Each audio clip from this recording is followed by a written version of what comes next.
우리 하나님의 말씀 로마서 14장 14절 말씀 보시겠습니다. 14장 14절입니다.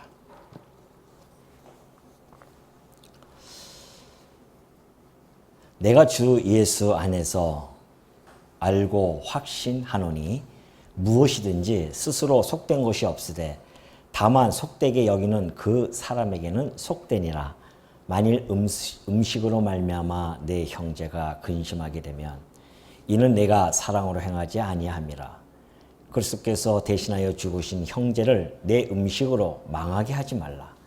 그러므로 너희의 선한 것이 비방을 받지 않게 하라. 하나님의 나라는 먹는 것과 마시는 것이 아니요 오직 성령 안에 있는 의와 평강과 희락이라. 이로써 그리스도를 섬기는 자는 하나님을 기쁘시게 하며 사람에게도 칭찬을 받느니라. 우선 18절까지 봉독해 드렸습니다. 오늘 우리 말씀의 제목은 하나님 나라의 성격과 생활 원리라는 내용을 가지고 함께 은혜를 나누고자 합니다. 인류의 모든 그 인류들은 각 소속되어져 있는 그런 나라들이 있습니다. 뭐 저나 여러분이나 태어나서 이렇게 보니까 한국에 태어나게 되어졌고요. 한국이라고 하는 그 나라의 체제 속에서 살아오면서 그 한국 생활에 맞게 우리는 지금 살아가고 있습니다. 그렇듯이 모든 사람들은 각 나라에 태어나서 그 나라의 성격과 그리고 그 나라의 생활 원리에 따라서 움직여가면서 살아가게 되어집니다. 예를 들자면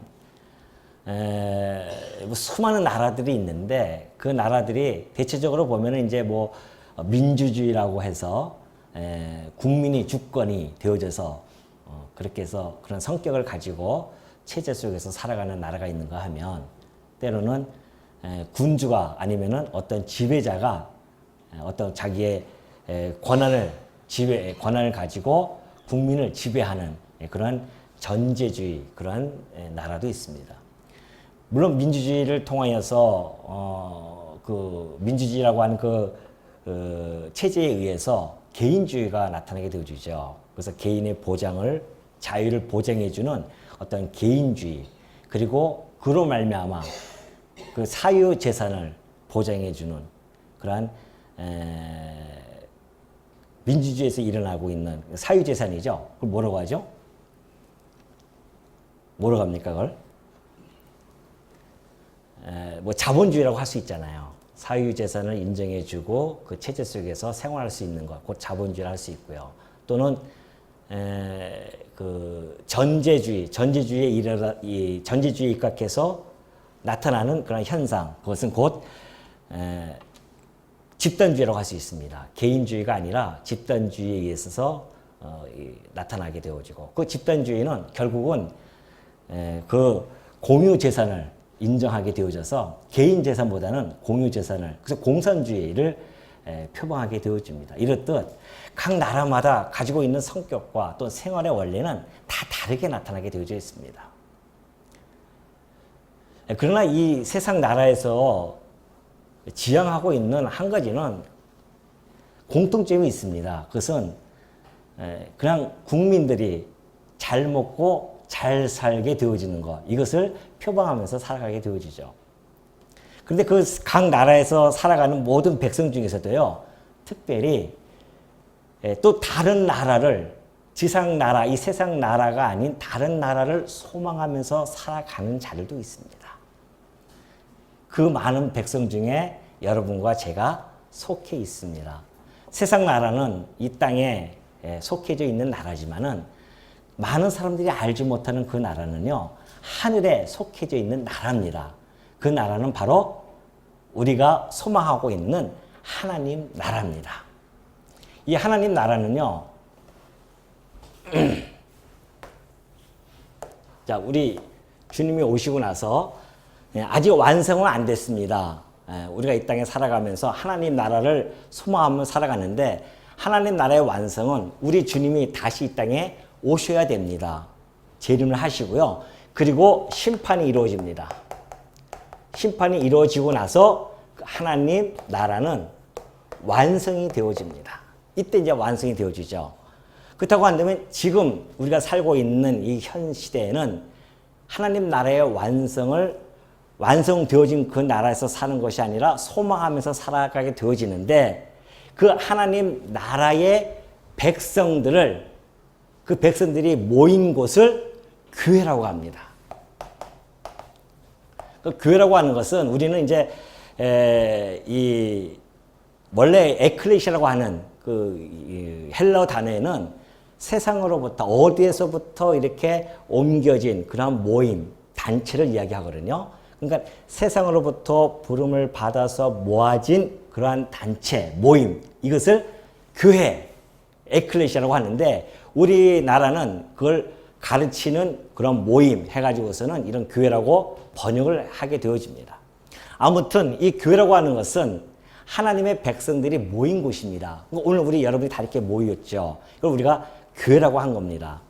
그래서 그 백성들이 살아가게 되어지는데 물론 하나님 나라가 완성되어진 건 아니고 계속해서 이 나라는 이 완성되어지는 그 나라의 과정 중에 있습니다. 그러니까 아직은 미숙하죠. 그래서 이 나라는 좀 미숙함을 나타내고 있습니다. 이때는 이제 완성이 되어지면 완벽하게 모든 것들이 다 규정이 되어지고 또 우리 성도들도 그 하나님 나라 백성으로서 모든 생활을 완벽하게 거룩한 생활을 하게 되어지지만 이 지상에서는 아직 그것이 과정 중에 있기 때문에 진행 중이에요.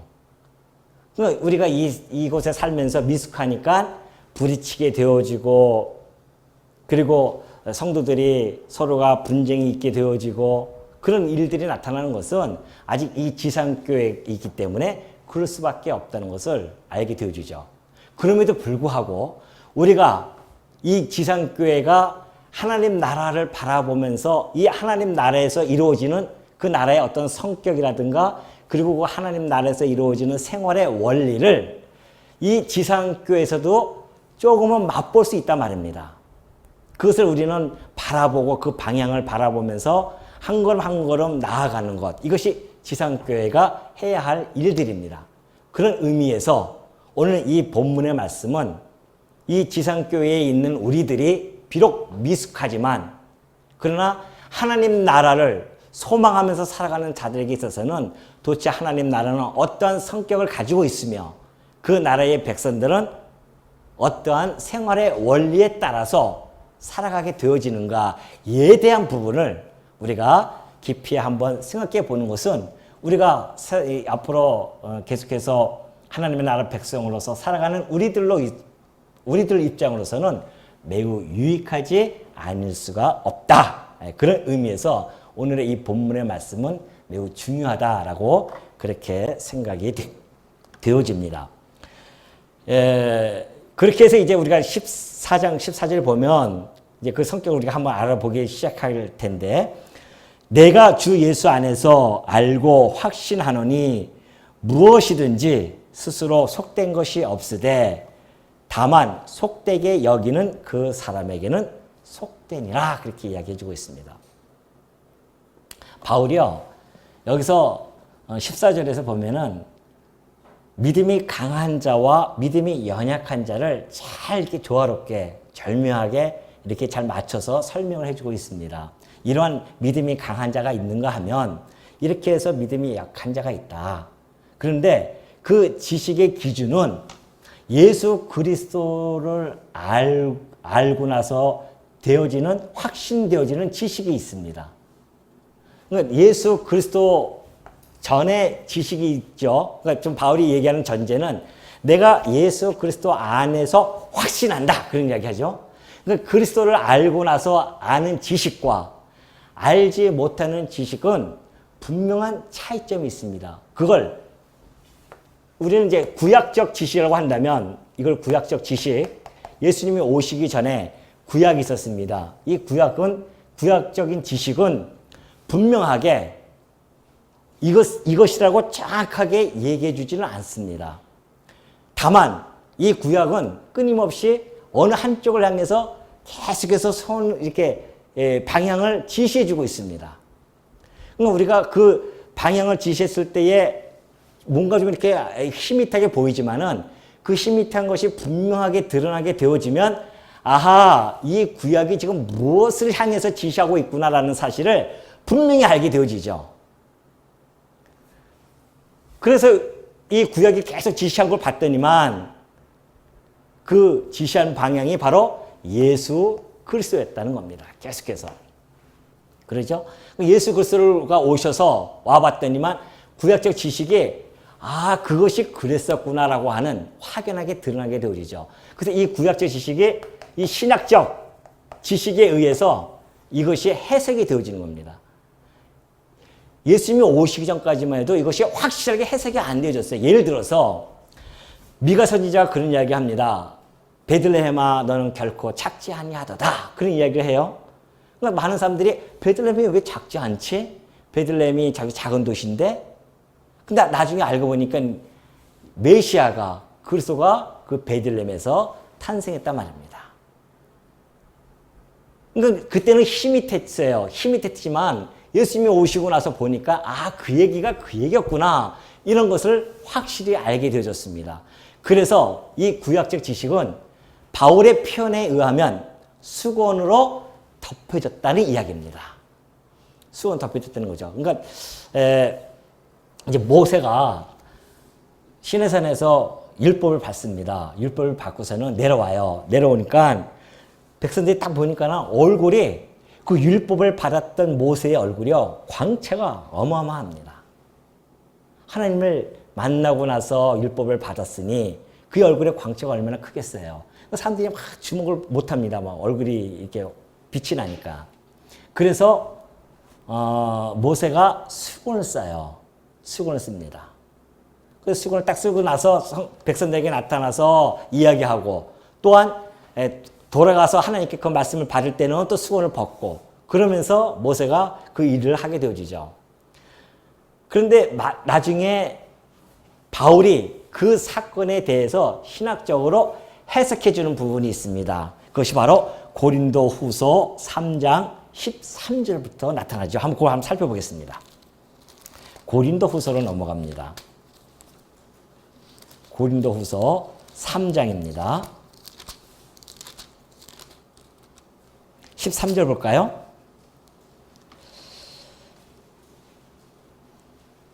찾으셨죠? 제가 읽어드립니다. 우리는 모세가 이스라엘 자손들에게 장차 없어질 것의 결국을 주목하지 못하게 하려고 수건을 그 오래 쓴 것 같이 아니하노라 그렇게 이야기해요.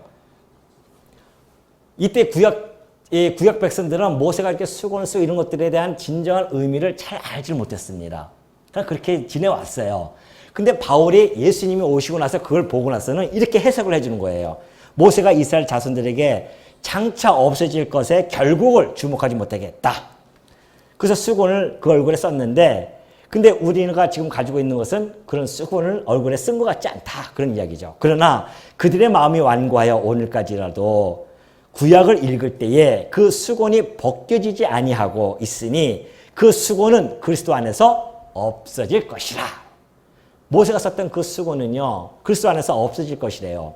오늘까지 모세의 글을 읽을 때에 수건이 그 마음을 덮었도다. 그러나 언제든지 주께로 돌아가면 그 수건이 벗겨지리라. 주는 영이시니 주의 영이 계신 곳에는 자유가 있느니라. 우리가 다 수건을 벗은 얼굴로 거울을 보는 것 같이 주의 영광을 보매 그와 같은 형상으로 변화하여 영광에서 영광에 이르니 곧 주의 영으로 말미암음이라. 그런 이야기합니다. 무슨 얘기냐면은 구약에 났던 모든 율법들이 사실은 예수 그리스도를 향하여 이야기하고 있었습니다. 예수 그리스도께서 오시기 전까지는 수건으로 덮여진 것처럼 희미해요. 아니 왜 그렇게 수많은 양들을 염소들을 그리고 소들을 그렇게 제단에다가 올려서 죽이고 또 죽였는가? 물론 자기네들의 죄를 위해서 죽였다고 하지만 그것이 도대체 무슨 의미가 있는가에 대한 부분들. 그리고 왜 제사장들 이렇게 거룩한 옷을 입고 그리고 하나님께서는 왜 부정한 것을 가려서 거룩한 백성들은 이 제사 드리고 그 드리는 그런 음식들, 예를 들어서 정결한 음식이죠.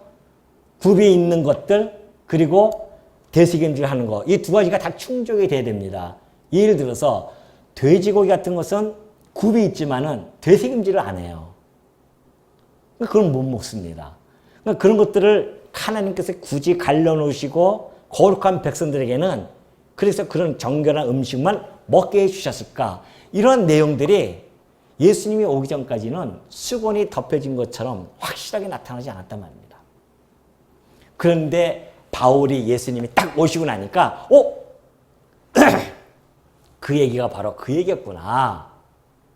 그 수많은 제물들이 곧 어린 양으로서 속죄제로 제물을 드리실 예수 그리스도에 대한 하나의 모형이었고 그림자였었으며 뿐만 아니라 거룩한 백성들이 하나님께 드리는 그 제물을 함께 드리고 나서 그 제물을 거룩하게 해놓고 나서는 백성들이 함께 화목제를 먹기도 하고 또한 백성들이 먹는 정결한 음식들, 이 모든 것들이 예수 그리스도 안에서 우리가 정결해지고 그리고 곧 하나님의 그리스도의 말씀, 정결한 그 하나님의 이 말씀을 먹고 살아야 될 것에 대한 하나의 모형이었으며 그림자였구나. 이것을 알게 되어진 거란 말입니다. 그런 차원에서 예수 그리스도 안에서 우리가 내가 이제 확신한다. 그러니 부정하고 정결한 음식은 예수 그리스도까지 오기까지의 그러한 모형이었었고 계시적인 사건이었지만 예수님 오시고 나서는 이제는 정결하고 불결한 것은 육적인 것이 아니라 영적인 것으로 승화가 되어지는 것이죠. 해석이 되어지는 거란 말입니다. 그렇기 때문에 이제는 부정하거나 정결하거나 이런 음식은 없다. 이것을 아는 자들은 예수 그리스도를 통해서 그것을 확신을 가지고 아는 자들은 믿음이 강하다고 그렇게 바울이 표현한 거고요. 아직도 여전히 구약적인 지식에 머물러 있어가지고서는 그래도 이거 부정 하나님께서 먹지 말라고 했는데 이 부정 음식을 먹으면 안 돼 라고 생각을 가지고 있는 자들은 믿음이 연약하다고 바울은 그렇게 이야기한 겁니다. 그도 그럴 것이요. 베드로도 그랬단 말입니다.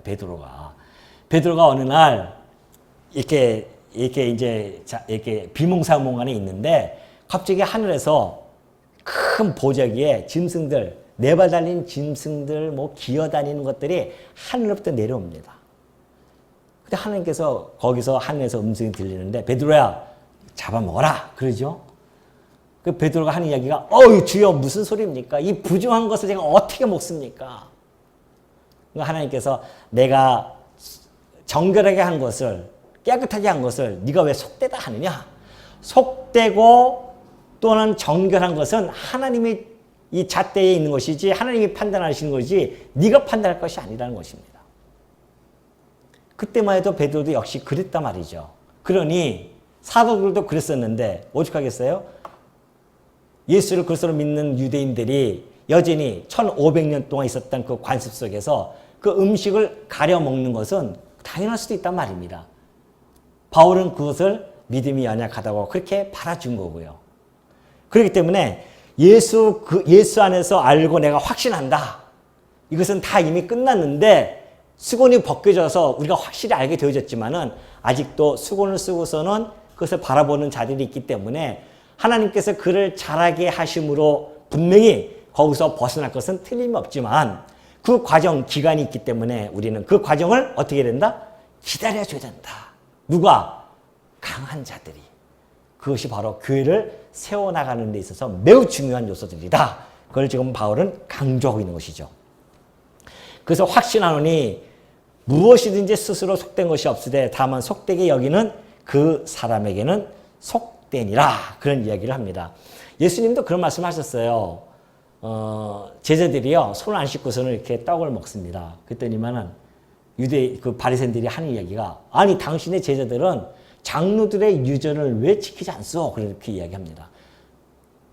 원래 하나님께서 그 계명 율법에는 손 씻고 먹고 이런 것들은 없죠. 그런데 그 정결하라고 하는 그 규례에 따라서 장로들이 더 많은 유전들, 전통들을 만들어낸 겁니다. 안식일을 거룩히 지키라고 했던 하나님의 말씀에 따라서 안식일에 대한 수많은 세부적인 상황들을 장로들이 만들어 나갑니다. 그래서 그것을 갖다가 장로 유전이라고 하거든요. 정통. 그래서 안식일 날에는 맥박자고 가면 안 되고 뭐 하면 안 되고 막 이런 것들은 장로들이 만든 그런 내용이기 때문에 나중에 예수님이 와서 통렬하게 그들을 갖다가 비판하죠. 너희들이 하나님의 율법보다도 장로들의 유전을 더 중요시 여겨가지고서는 그렇게 하나님의 율법을 지키지 아니한도다. 그렇게 얘기했듯이 지금 이 장로 유전에 따라서 이들도 왜 당신네 제자들이 손을 안 닦고 음식을 먹소? 라고 물어본단 말입니다. 예수님이 하시는 말씀이 야 밖에서 들어가는 것이 더러워지는 것이 아니다. 음식은 마음으로 들어가는 것이 아니라 뱃속으로 들어가는 것이 아니냐. 뱃속으로 들어갔다가 뒤로 입으로 들어갔다가 뒤로 나가지만은 너희들의 마음에 있는 것들이 밖으로 나올 때 그것이 얼마나 더러우냐. 시기와 질투와 미움과 욕과 욕설 이런 모든 것들이 네 마음속에서 나오는 것이지 그것이 더러운 것이지 모든 음식은 다 깨끗하다라고 말씀해 준 바가 있죠. 이런 이야기들이 바울과 사도들이 그래서 이 구약적인 지식은 이제는 끝나고 예수님 오심으로 말미암아 이런 모든 것들이 다 정결해졌구나라는 것을 잘 알게 되어졌습니다. 그래서 하는 이야기가 바로 14절의 이야기입니다. 주 예수 안에서 알고 확신하노니 무엇이든지 스스로 속된 것이 없다. 우리는 알고 있다 그것을. 그러나 다만 속되게 여기는 그 사람에게는 속되니라. 관습에 의해서 그건 속되라고 생각하는 사람은 자기 마음이 이미 거리낌이 있었기 때문에 속되게 되어진 겁니다. 그거는. 그렇다고 해서 그 사람들을 업신여기면 안 된다는 것을 계속해서 얘기해 주죠. 만일 음식으로 말미암아 내 형제가 근심하게 되면 이는 내가 사랑으로 행하지 아니함이라. 그리스도께서 대신하여 죽으신 형제를 내 음식으로 망하게 하지 말라. 그렇게 이야기를 하게 되죠. 무슨 이야기냐면은 너희들이 자유를 갖다가 우선시할 것이냐 아니면은 사랑의 절제를 먼저 할 것인가. 거기에 대한 질문입니다. 성도들이야 자유함이 있잖아요. 자기 음식을 먹을 수 있는 자유함도 있고 안 먹을 수 있는 자유함도 있단 말입니다. 그러나 성도 생활의 가장 근본적인 원리는 사랑이란 말입니다. 교회가 세워지는 데서 가장 중요한 것은 지난번에 말씀드렸지만 사랑이에요. 진리가 바탕이 되어져서 세워진 그 교회가 온전하게 견고하게 세워지려고 한다면 그것은 곧 사랑입니다. 그 사랑으로 연합이 되어지지 아니하면 언제든지 교회는 분열과 분쟁 그리고 분리가 되어질 수밖에 없다는 것을 잘 보여주죠. 예를 들어서 성막을 지을 때 그러지 않습니까? 성막이 이렇게 지어질 때 열판지를 세웁니다. 물론 받침대가 있지만 바람이 불면 흔들릴 수밖에 없잖아요. 흔들리지 않을 정도로 어떤 비바람이 오더라도 흔들리지 않는 그러한 벽을 만들기 위해서는 다 고리를 만듭니다. 널판지마다 고리를 만들고 그리고 황금으로 띠를 만들죠. 그래서 그 띠를 갖다가 다 연결시켜 나갑니다. 그러면 그 널판지가 아주 견고하게 바람이 불어도 흔들리지 않고 서 있다는 것이죠. 이것이 하나의 원리거든요. 그것처럼 성도와 성도가 이렇게 서 있는데 함께 생활하는데 그 안에 사랑의 띠로 묶어지지가 않는다고 한다면 그 교회가 어떻게 온전히 설 수 있겠습니까? 조그만 비바람이 불어닥치면은 후두두두 다 떨어져 나가게 되어져 있죠. 어떠한 태풍과 어떠한 비바람이 온다 할지라도 흔들지 않고 꿋꿋하게 설 수 있는 것은 성도와 성도 간에 하나로 딱 묶여질 때만이 교회가 견고하게 세워질 수 있단 말입니다. 근데 그 뭘로 세워질 거예요? 이 A라는 성도와 B라는 성도가 묶여져야 되는데 뭘로 묶여지나 말이죠. 인간의 정으로 묶여집니까? 인간의 정이라고 하는 것은 하루아침에 무너지는 것이 인간의 정입니다. 의리입니까? 아니면은 서로 간에 뭐 어떤 학연입니까? 지연입니까? 아니란 말입니다. 오로지 그리스도의 그 사랑의 띠로 묶여져야만이 교회가 견고히 세워질 수 있다는 것이죠. 그러니 만약에 음식으로 말미암아 내 형제가 근심하게 되면 네가 사랑으로 행하지 아니한 것이 아니냐. 네가 사랑한다고 한다면 절제가 되어져서 그걸로 형제를 근심하게 하지 않을 텐데, 만약에 자기가 자유하다고 해서 이제는 다 끝났는데 뭐 지식적으로는 다 안다 말입니다. 근데 그 지식으로 해서 만약에 그것을 무너뜨리게 되어진다고 한다면, 형제가 그 지식에 의해서 상처를 받고 무너지게 되어진다고 한다면, 그것은 얼마나 큰 범죄 행위냐 이것이죠. 왜? 네가 그 상처를 주는, 그래서 그가 괴로워하는, 근심하게 하는 그 형제가 누구냐면 너와 동일하게 예수 그리스도께서 대신하여 죽어서 피값으로 산 형제라는 겁니다. 우리가 아무리 지식이 충만한다 하더라도, 그리고 우리가 바르게 행한다 할지라도, 그리고 우리가 올바르게 판단한다 할지라도, 만약에 사랑이 없이 행한다고 한다면 아무것도 아니라는 사실을 다시 한번 일깨우고 있습니다. 바울이 고린도 그 위대한 장, 사랑의 장 13장에서 얘기하지 않습니까? 아니, 우리가 아무리 성경에 대한 지식을 다 알고 있어요. 구약적 지식과 신약적 지식을 다 안다 할지라도, 그래서 우리의 입술에서 막 천사의 말처럼 막 떠든다 할지라도, 만약에 내 형제에게 사랑을 베풀지 못해서 그 형제가 만약에 상처를 입고 근심하게 되어진다고 한다면 그것은 다 울리는 꽹과리와 같다고 바울은 힘주어 말한 적이 있었습니다. 그것뿐입니까? 아무리 우리가 다 안다 할지라도, 지식인다 할지라도, 사랑이, 또 지식뿐만 아니라 믿음도 그래요. 내가 이 산을 옮겨서 바다로 옮길 정도의 그 강한 믿음이 있어요. 그런 믿음이 있다 할지라도 사랑이 없다고 한다면 아무것도 아니라는 겁니다. 그러니 여러분, 교회가 세워진 데서 가장 중요한 것이 뭔지 알 수 있잖아요. 사랑이 없다고 한다면, 만약에 내가 형제를 근심하게 한다고 하는 것은 그 사랑이 결여되어진 겁니다. 자기 자유를 마음껏 사용할 수 있는 힘이 있죠. 그러나 그 자유가 오히려 형제에게 근심이 되어진다고 한다면 그것은 사랑이 결핍되어진 그러한 자유라는 겁니다. 여러분이 만약에 자유와 사랑을 택하려고 한다면 거침없이 자유를 버려야 됩니다.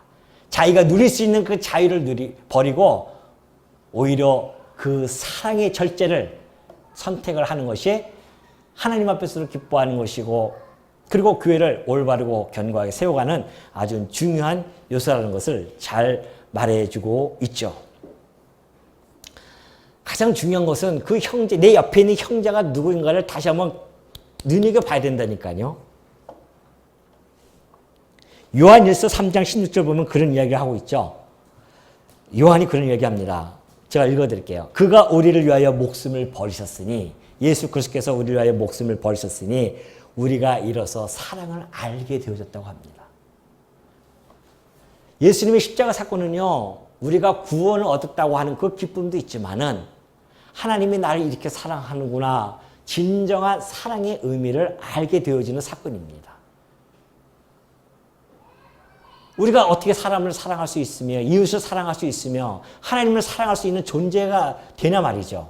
그래서 안 된단 말입니다. 그런데 하나님께서 그 사랑을 보여줬어요. 누구한테? 나한테. 확증해줬단 말입니다. 그러니까 항상 그러잖아요. 신약에 보면 내가 너를 사랑한 것 같이, 내가 너를 이렇게 보여준 것 같이 너도 서로 사랑하라. 그 이야기는 구약에서는 그냥 사랑하라고만 했죠. 그러니까 우리는 못한단 말입니다. 그래서 안 돼요. 근데 하나님이 직접 그 사랑을 보여줬어요. 율법의 그 사랑을 직접 보여줬단 말입니다. 자, 이게 사랑이야. 그래서 우리는 이것이 사랑이군요. 벌레만도 못한 나를 위하여 직접 와서 죽으시는 그 죽기까지 사랑했던 그 사랑. 이것이 진정한 사랑이군요. 이걸 우리가 알게 되어졌단 말이죠. 그러니 그 사랑을 아는 자들은 그 형제에 대하여 죽어주는 것도 마땅하다. 그런 이야기를 합니다. 요한일서 3장 16절의 말씀이에요. 우리도 형제들을 위하여 목숨을 버리는 것이 마땅하다. 왜? 우리 하나님께서 우리를 위하여 목숨을 버리셨으니 그 영광스러운 하나님이 이 벌레와 같은 나를 위하여 목숨을 버리셨는데 우리도 내 형제를 위하여 목숨을 버리는 것이 마땅하다고 이야기합니다. 그런 형제를 내가 목숨을 버릴 정도로 그 소중한 형제인데 그 형제를 근심하게 한다는 것은 내가 아직도 사랑을 제대로 깨닫지 못했다고 하는 방증이 아니겠어요? 깊이 생각해 봐야 됩니다. 여러분 옆에 앉은 그 형제가 누구냐요? 그리스도께서 대신하여 죽으신 형제란 말입니다. 나를 포함해서 다. 그러니 그 형제를 볼 때 어떻게 봐야 됩니까? 그리스도로 봐야 된다는 뜻이 아닙니다. 그건 이단 되어버리죠. 그리스도를 보듯 봐야 됩니다. 이따가 이제 나올 거예요 또. 그리스도를 보듯 우리는 그 형제를 봐야 됩니다.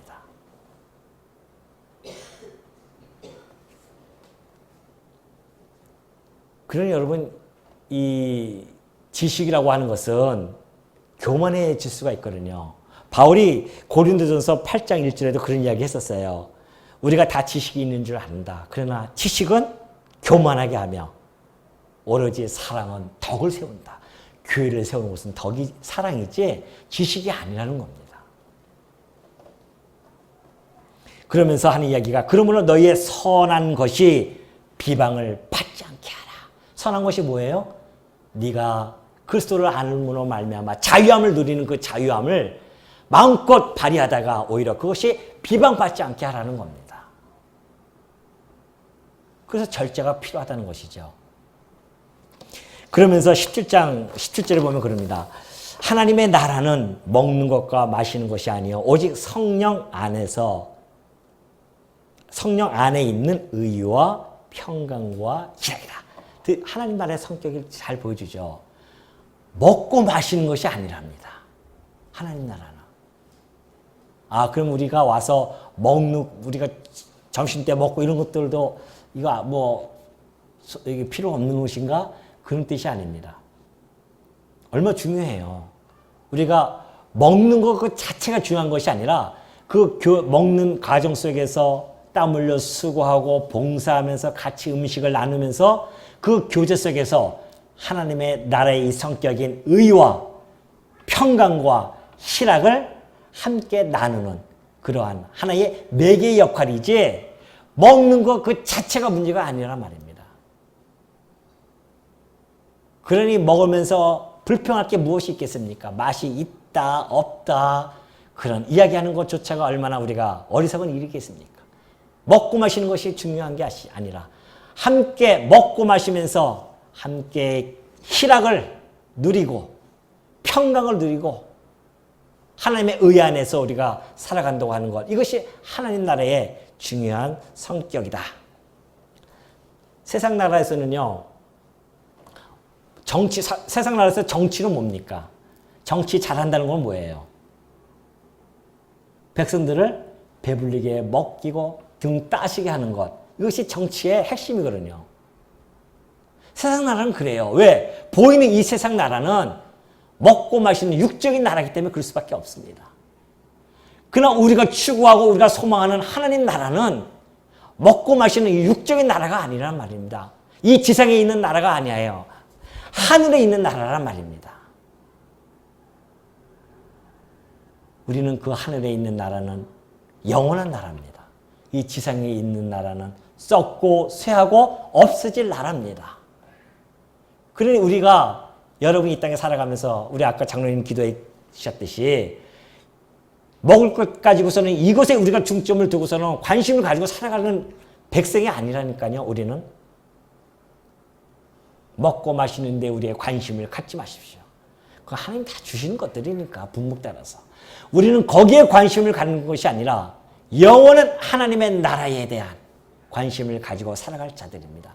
왜? 그 나라는 우리가 영원토록 살 나라고 썩고 쇠함이 없는 그러한 나라이기 때문에 그렇습니다. 그 나라는 하나님의 의가 있는 나라입니다. 하나님의 올바름, 공의, 정의가 실현되어지는 나라입니다. 그 나라는 하나님의 평강이 있는 나라입니다. 물론 세상에서도 의와 평강과 희락이 있습니다. 그건 세상적인 의와 희락과 평강이죠. 그것은 곧 인간으로 말미암은 의고 인간으로 말미암은 평강과 희락입니다. 그러나 하나님 나라는요, 인간으로 말미암지 않습니다. 하나님으로부터 말미암은 의고 하나님이 주시는 평강이고 하나님과 함께 더불어서 영원토록 즐거워할 수 있는 희락입니다. 그것이 하나님 나라의 성격이에요. 그걸 우리는 소유하고 살아가는 자들입니다. 그것을 소망하면서 살아가는 자들이에요. 이 땅에서 비록 미숙하지만 그 하나님의 나라의 의와 평강과 희락을 이곳에서도 누리면서 살아가는 권리가 있고 우리가 권한이 있는 자들이란 말입니다. 왜? 하나님 나라의 백성이기 때문에. 그러니 여러분이 이 땅에 살아가면서 우리가 그 교회, 바로 이 그리스도의 터 위에 세워진 이 교회가, 이 지상교회가 하나님 나라에 대한 과정적인 그런 나라라고 본다고 한다면 이 나라가 얼마나 소중하며 이 교회가 추구할 것이 무엇인지를 정확하게 지금 제시해주고 있지 않습니까? 먹고 마시는 것이 아니라니까요. 함께 모여서 즐거워하고 기뻐하고 마음의 평강을 우리가 잃어버리지 아니하고 지켜나가는 일들. 근데 만약에 형제에게 근심을 하겠다? 마음의 아픔을 주었다? 그것은 뭐예요? 평강이 깨트려지는 것이 아닙니까? 형제에게 비판하고 형제를 향해서 업신여기고 이런 분쟁이 일어나고 하는 것은 평강이 깨지는 일이란 말입니다. 마음의 상처를 입게 하고 그런 모든 것들이 그 즐거움을 깨트려버리는, 희락을 깨트려버리는 일 아니겠어요? 그러면서 어떻게 우리가 하나님의 나라의 백성으로서 그 나라에 그 교회를 세워나가는 그 일에 우리가 동참되어진다고 할 수 있겠냐 말이죠.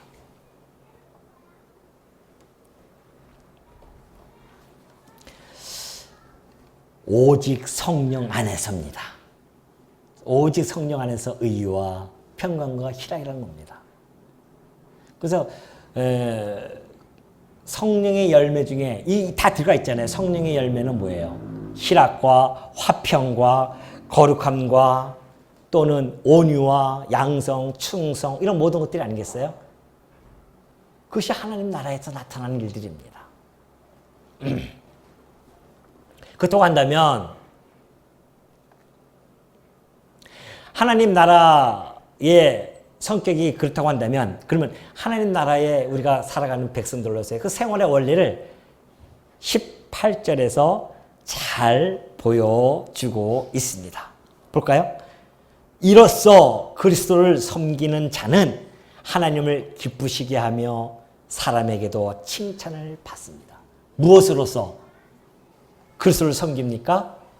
바로 의와 평강 그리고 희락, 이것으로 그리스도를 섬기는 겁니다.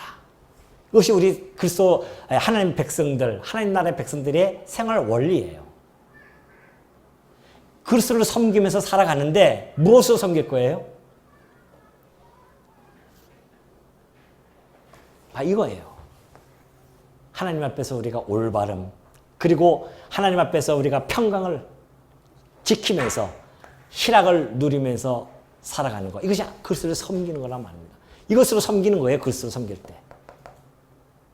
그러면 문제는 그리스도가 안 보이는데 어떻게 섬길 거예요, 이걸. 하늘에 계시는데 지금. 지난번에 말씀드렸듯이 여기 계시면 얼마나 좋겠어요. 희락과 평강으로 의로 섬기면 좋을 텐데 섬길 수가 없어요. 근데 놀랍게도 예수님이 이 지상 사역을 하시면서 하신 말씀이 있습니다. 이 소자에게 행하는 것이 곧 누구에게 행하는 것이다? 내게 행하는 것이다. 그 원리를 밝혀주고 올라가셨습니다. 그렇다고 한다면 여러분, 지금 옆에 있는 형제에게 의와 평강과 희락으로 섬긴다면 그것이 곧 그리스도를 섬기는 일이요, 그것이 하나님 나라 백성으로서 삶의 생활의 원리입니다. 그 여러분이 형제에게 이것을 나눠주는 거예요. 형제에게 대할 때 희락으로 대해주고 형제에게 대할 때 평강을 할 수 있도록, 평강을 지킬 수 있도록 섬겨주고 그 형제가 기뻐하고 즐거워할 수 있도록 섬겨주고 서로가 피차. 물론 연약한 자, 강한 자는 연약한 자에게 더욱 강하게 작동이 되어줄 것이고 연약한 자는 강한 자를 그 사랑과 이 평강과 희락을 받으면서 마음이 평안해질 것이고 왜 교회 모으면 이상하게 짜증이 나고 힘들어합니까? 얼마나 좋은 곳인데 이것이 있는 곳인데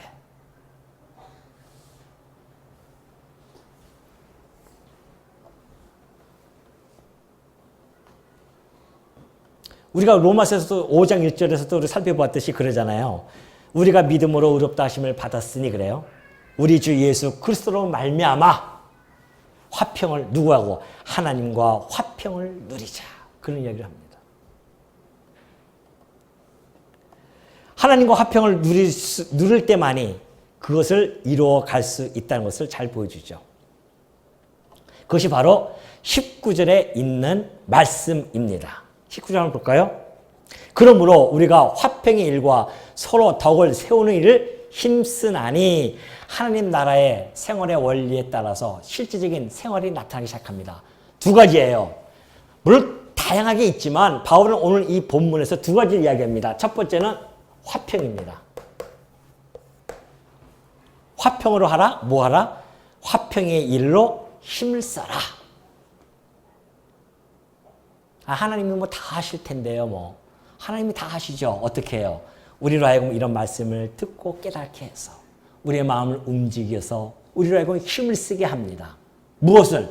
화평의 일을 힘을 쓰게 해요. 그리고 여러분이 교회 생활이 뭡니까? 화평의 일을 힘쓰는 겁니다. 교회 와서 해야 할 일은 화평이에요. 왜? 십자가 사건이 화평이니까. 아까 얘기했듯이 우리가 예수 그리스도를 믿음으로 말미암아 하나님과 우리가 화평이 이루어졌어요. 하나님과 우리 인간 사이에. 근데 하나님과 인간 사이에 화평이 이루어졌고 더 나아가서는 인간과 인간 사이에도 화평이 이루어집니다. 그러니까 십자가 사건이 아주 중요한 뭔가 좀 의미가 있잖아요. 왜 십자가가 이렇게 되어졌을까? 하나님과 인간의 화평을 이루어지는 것이고 누구 때문에? 예수 그리스도께서 여기서 죽으심으로 말미암아 화목 제물로 죽으심으로 말미암아 하나님과 인간의 화평이 이루어졌어요. 하나님과 인간의 화평이 이루어짐으로 말미암아 나타나는 현상이 인간과 인간도 화평이 이루어집니다. 만약에 이 화평이 이루어지지 않으면 하나님과 인간 간의 화평이 이루어지지 않으면 이것도 요원한 일입니다. 근데 하나님과 인간의 화평이 이루어졌습니다. 히브리서 12장 14절에 보면 그래요. 모든 사람과 더불어 화평함과 거룩함을 따르라 그렇게 합니다. 모든 사람과 뭘 이루라? 화평을 그리고 거룩함을 따르라. 누가? 하나님의 나라 백성들이 해야 할 일입니다. 내가 가는 곳에 화평이 있어야지. 안 그래요? 성도가 가는 곳에 화평이 있어야지. 가는 곳곳마다 분란이 일어난다고 한다면 마귀의 종로 타는 거 아니겠어요? 왜? 마귀는 끊임없이 분란을 일으키는 것이 마귀가 해야 할 일입니다. 마귀가 하는 일은 분란을 일으키는 거예요. 자꾸 갈라놓습니다. 그러니까 교회에서 보면은 그런 일들이 많이 있단 말입니다. 여기서 속닥하고 여기서 속닥 이렇게 자꾸 팔을 갈라놓고 내 편 만들고 네 편 만들고 막 만들어버리고 교회를 갖다가 두 쪽으로 쫙 갈라놓고 그래서 갈라지는 교회가 얼마나 많이 있습니까? 모르긴 몰라도 지난 시간에 우리가 배웠듯이 분명히 하나님 심판대 앞에 가서 직구할 겁니다. 나는 열심히 교회를 가르다 왔습니다. 그런 자들이 있을 거예요.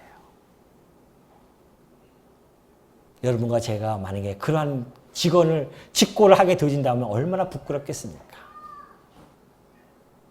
하나님이 우리를 갖다가 왜 그리스도 십자가 이 안에 집어넣는지를 우리가 깊이 생각한다고 한다면 내가 가는 곳곳마다 화평이 이루어져야 되는데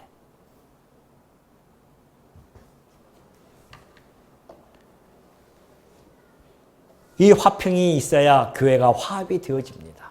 끊임없이.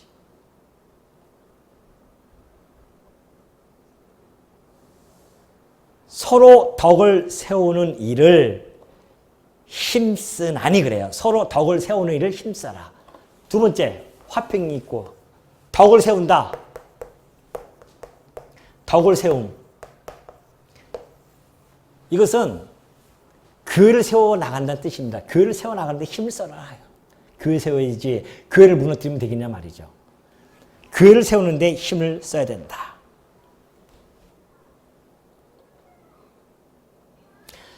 아까 얘기했듯이 우리 고린도전서 8장 1절에 보면 그런 이야기가 있죠.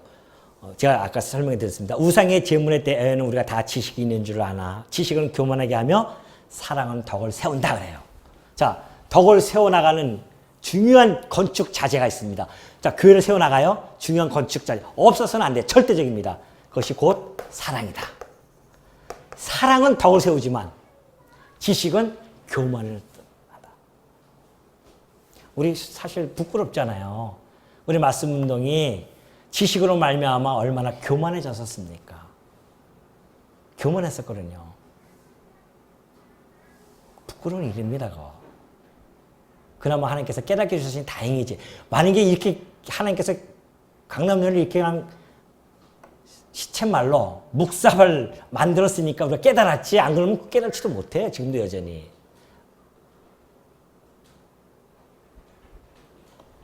지식은 교만을 낳는다니까요. 저도 들은 얘기지만은 한때 큰 교회, 우리 강남내 큰 교회 한번 뭐 아시겠죠? 큰 교회에 권사님들이 그런 얘기를 많이 했었어요. 성도들이 다른 교회 성도들이 나가서 전도를 하면요, 그걸 보고 비웃어요. 비웃었습니다. 저런다고 전도가 돼? 그것이 바로 지식의 교만 아니었었어요?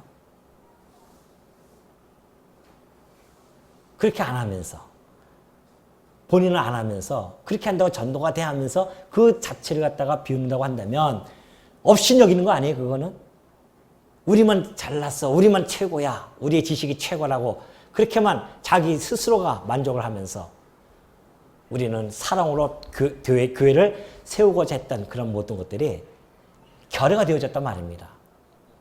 가만히 놔두시겠어요? 하나님께서 교회마다 다 어려움을 겪게 하는 이유가 바로 거기 있었습니다. 이걸 깨닫게 하기 위해서. 야, 너희들 지식은 교만을 낳지만 교회를 세우는 것은 사랑으로 세우는 거야. 그걸 아주 절절히 우리에게 보여주지 않았는가.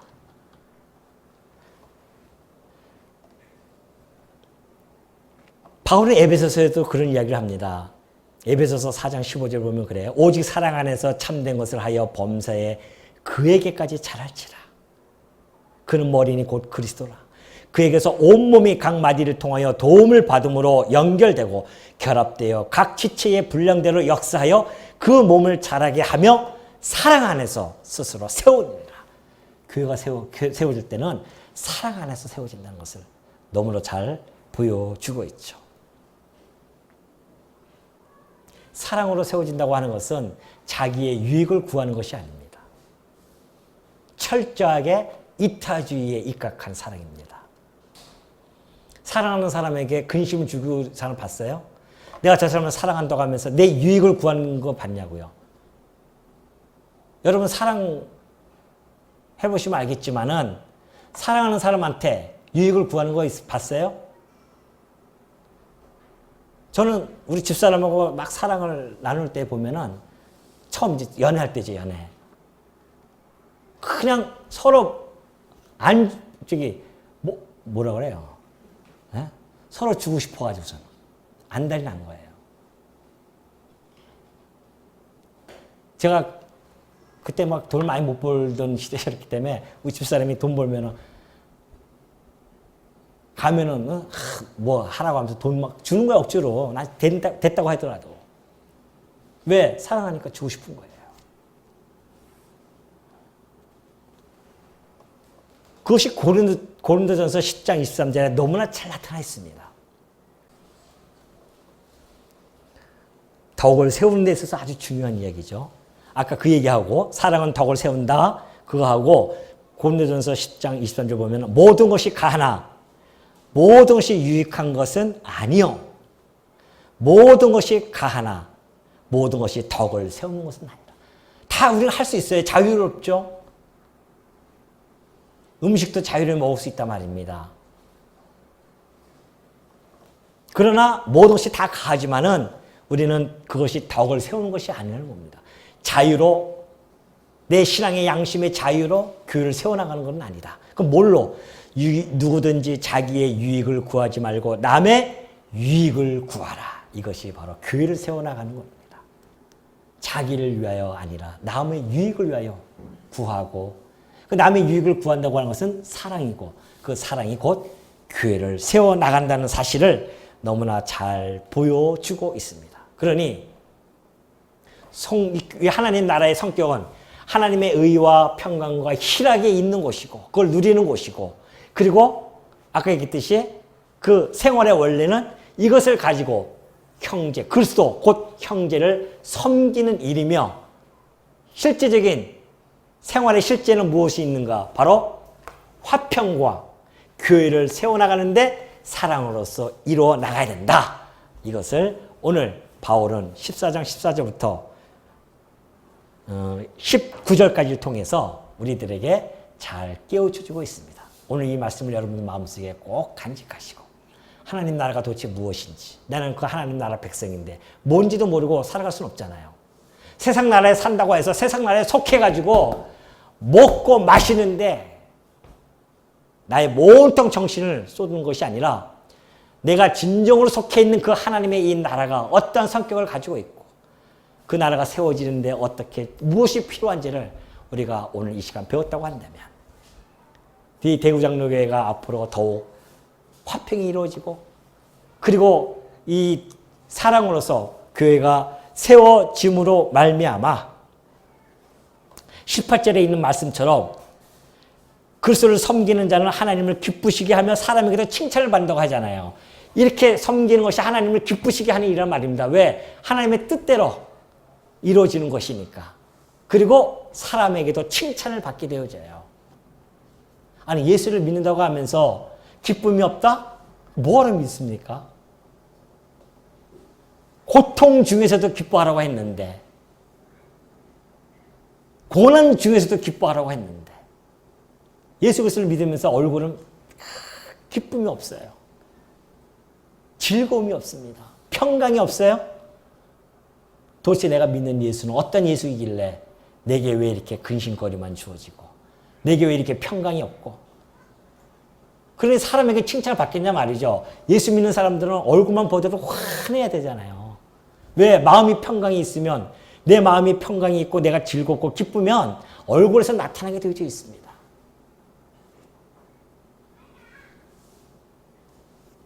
그런데 그것이 만약에 얼굴에서 나타나지 않으면 내가 지금 예수를 잘못 믿고 있는 거죠. 잘못 믿고 있는 거예요. 다시 한번 점검을 해봐야 됩니다. 예수를 믿는다고 하는 것이 무엇으로 나타나는가? 내게 기쁨과 즐거움으로 나타나야 되고 아니 구원받은 백성이 얼마나 기쁘고 즐겁습니까?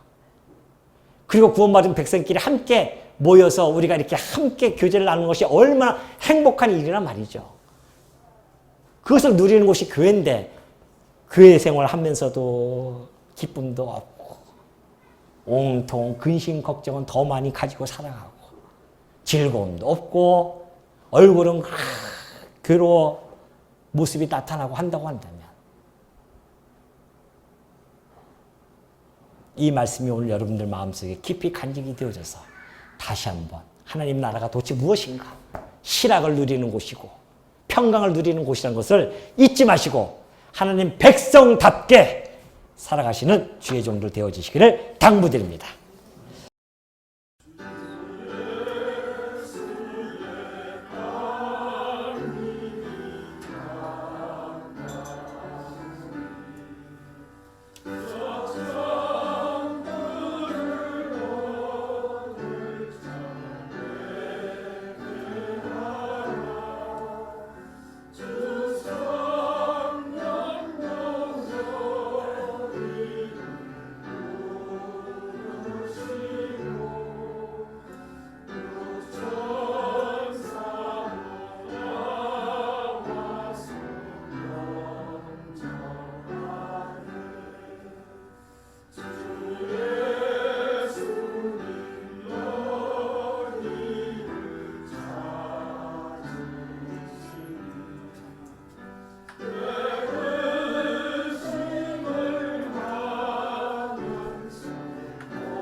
아